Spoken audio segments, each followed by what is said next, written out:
मचिया बैठल तू माचर बेगुने आगर हो यामा हमहू जइब मधुबनावा सीता के कैसे राखेलु हो यामा हमहू जइब मधुबनावा सीता के कैसे राखेलु हो।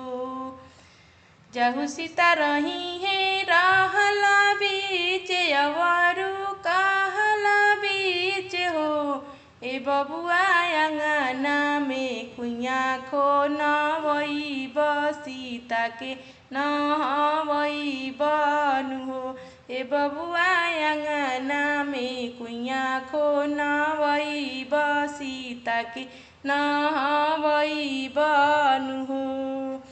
जहु सीता रही है बेरहनी तयवरु कुरहनी हो ए बबुआ नैहर से भैया बोलबइब सीता के चाहू पैब हो ए बबुआ नैहर से भैया बोलबइब सीता के चाहू पैब हो। मचिया बैठल तू मासर बेगुने आगर हो यामा हमहू जइब मधुबनावा सीता के कैसे राखेलु।